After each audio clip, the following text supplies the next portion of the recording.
Assalamualaikum warahmatullahi wabarakatuh.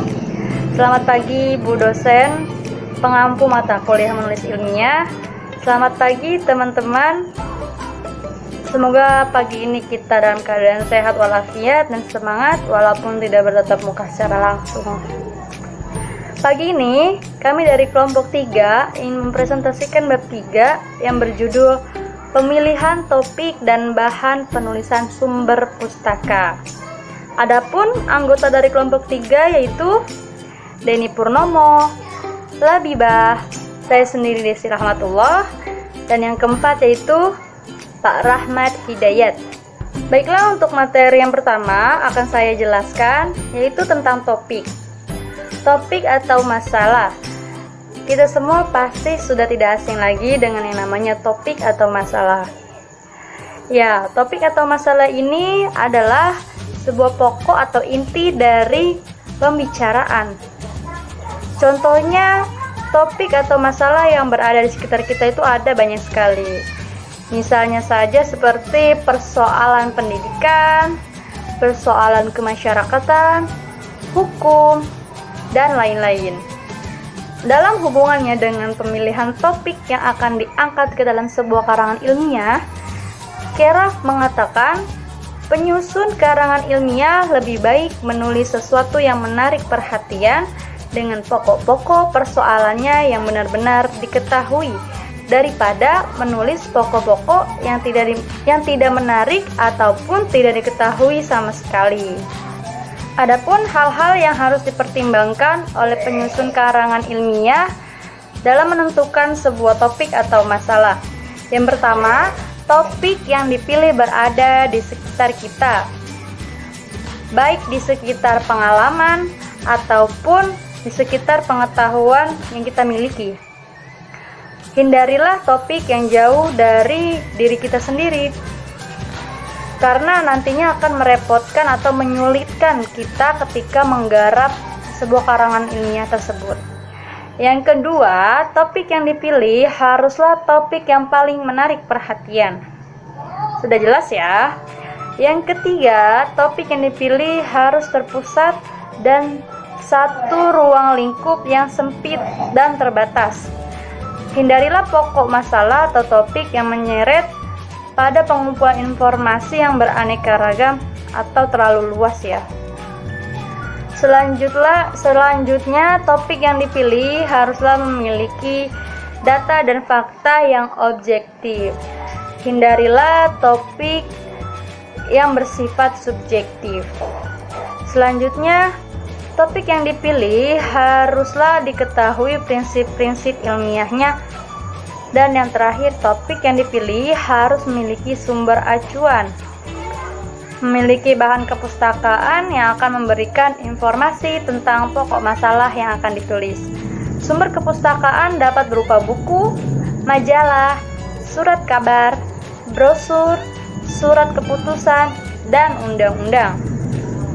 Untuk materi selanjutnya akan dijelaskan oleh Labibah. Baik, selanjutnya yang kedua adalah pembatasan topik dan penentuan judul. Judul sebuah penelitian atau karya tulis ilmiah merupakan hal yang pertama kali yang harus dibuat oleh seorang penulis. Ada dua hal yang harus diperhatikan. Yang pertama, judul tersebut harus dihubungkan ke dalam hal-hal atau persoalan yang disenangi oleh penulis. Lalu yang kedua, judul dihubungkan atau dikaitkan dengan hal-hal persoalan yang tentunya sudah dikuasai oleh penulis tersebut. Lalu salah satu cara untuk mempersempit ruang lingkup judul adalah dengan cara memperbanyak kata dalam frasa atau konstituen. Contoh, bahasa Indonesia, lalu ditambahkan dengan bahasa Indonesia baku. Lalu yang ketiga ada bahasa baku Indonesia masa kini.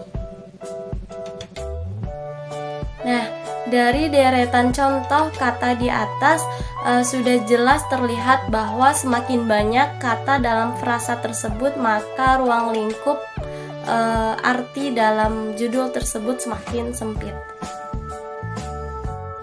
Baik, mari kita lanjutkan pembahasan terkait judul. Selanjutnya, kita akan membahas tentang penentuan judul karangan ilmiah.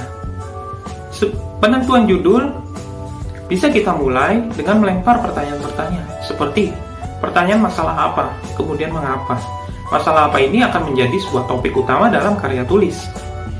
Kemudian, mengapa? Mengapa ini adalah sebab, yaitu hal yang menjadikan timbulnya sesuatu. Nah, contohnya di sini masalahnya adalah teks negosiasi. Kemudian mengapa? Mengapa ini adalah pengaruhnya. Ketika digabung, maka akan membentuk sebuah kalimat utama dalam sebuah judul, yaitu pengaruh metode langsung terhadap teks negosiasi. Nah, cangkupannya ini masih luas, maka kita perlu membatasi masalahnya dengan apa?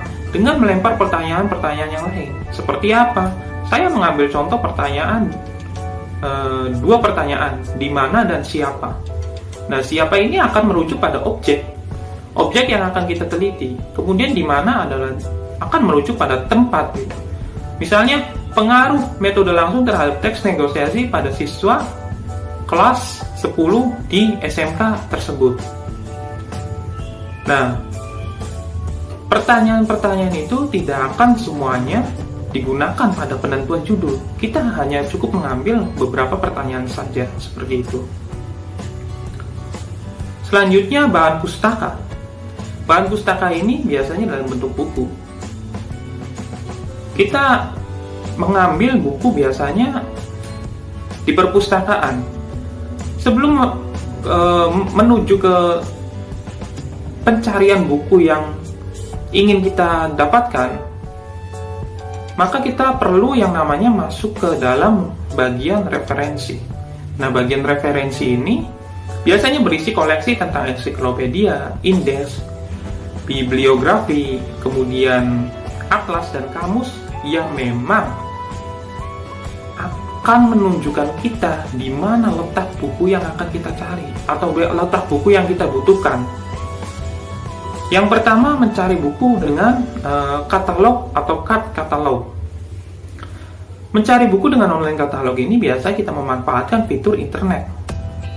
Nah, di dalam internet kita bisa mencari dari mulai judul, kemudian tahun terbit, penerbit, lalu pengarangnya siapa. Selanjutnya, kita memeriksa bahan-bahan pustaka yang telah diperoleh. Nah, bahan-bahan yang sudah diperoleh, kita tidak bisa langsung menjadikannya sebagai rujukan. Tapi kita periksa terlebih dahulu relevan atau tidak dengan topik penelitian yang kita akan buat. Seperti itu. Kemudian, kita membuat catatan dari bahan-bahan pustaka. Membuat catatan ini, seperti contohnya, mencatat pada halaman berapa pembahasan ini ada di dalam buku tersebut. Kita harus catat itu. Kenapa? Itu akan menjadi sebuah pembantu kita dalam mencari topik-topik yang relevan dengan pembahasan dalam penelitian kita, tanpa harus kita mencari atau membuka satu persatu lembar-lembar buku yang menjadi rujukan kita. Contohnya pendapat-pendapat ahli yang ada dalam halaman 55 misalnya. Itu kita harus catat. Jadi hal tersebut akan membantu kita, memudahkan kita, seperti itu. Selanjutnya, membuat ringkasan atau parafrasing. Membuat ringkasan ini akan sangat menyokong kita untuk memahami suatu pembahasan dalam buku atau dalam referensi yang kita ambil. Paraphrasing, apa sih paraphrasing? Paraphrasing ini membuat sebuah catatan dengan bahasa atau gaya bahasa kita sendiri, seperti itu. Selanjutnya yang terakhir, membuat kutipan. Ketika paraphrasing atau ringkasan menggunakan bahasa kita sendiri, pada kutipan itu diharuskan menulis atau mencatat keseluruhan pernyataan yang disampaikan penulis. Hal ini tentu ada tanda kutipnya ya. Pernyataan tersebut ada pernyataan yang merupakan pandangan mendasar dari penulis buku yang menjadi referensi kita tersebut. Fungsinya apa? Fungsinya supaya tidak mengabulkan arti sesungguhnya dari pandangan seorang penulis yang dijadikan sebagai referensi tulisan ilmiah kita, seperti itu. Terima kasih. Selanjutnya akan disampaikan oleh rekan saya, yaitu Rahmat Hidayat. Pengumpulan data. Pengumpulan data dilakukan untuk memperoleh informasi yang dibutuhkan dalam rangka mencapai tujuan penelitian. Data dapat dibedakan ke dalam beberapa kategori. Kategori yang pertama, data menurut cara memperolehnya. Terdiri dari dua, data primer dan data sekunder. Data primer, data yang dikumpulkan dan diolah sendiri oleh peneliti langsung dari subjek atau objek penelitian. Sedangkan data sekunder, yaitu data yang didapatkan tidak secara langsung dari objek atau subjek penelitian. Data yang kedua yaitu data menurut sumbernya. Sumber yaitu ada dua, data internal dan data eksternal. Data internal, data yang menggambarkan keadaan atau kegiatan dalam sebuah organisasi. Sedangkan data eksternal, yaitu data yang menggambarkan suatu atau kegiatan di luar sebuah organisasi. Selanjutnya, data menurut sifatnya. Data kualitatif dan data kuantitatif. Data kualitatif intinya pasti berhubungan dengan angka-angka. Kalau data kualitatif, data yang bukan berbentuk angka. Selanjutnya yaitu data menurut waktu pengumpulan. Data insidentil, yaitu data yang dikumpulkan hanya pada waktu tertentu. Sedangkan data berkala, data yang dikumpulkan dari waktu ke waktu untuk menggambarkan atau suatu perkembangan ataupun sebuah keadaan. Selanjutnya yaitu metode pengumpulan data. Metode yang pertama yaitu wawancara. Wawancara adalah teknik pengumpulan data yang dilakukan melalui tatap muka ataupun tanya jawab secara langsung antara peneliti dan narasumber. Dewasa ini nggak perlu wawancara langsung. Kita bisa menggunakan telepon, via WA, email, ataupun Skype, sehingga lebih mempermudah dalam pelaksanaan wawancara. Metode yang selanjutnya yaitu metode observasi. Metode observasi dalam pengumpulan datanya terdiri menjadi dua kategori. Yang pertama, participant observation. Artinya, peneliti terlibat secara langsung dalam kegiatan sehari-hari orang atau situasi yang diamati sebagai sumber data. Yang kedua, non-participation observation. Artinya, peneliti tidak ikut secara langsung dalam kegiatan atau proses yang sedang diamati. Metode yang ketiga yaitu angket.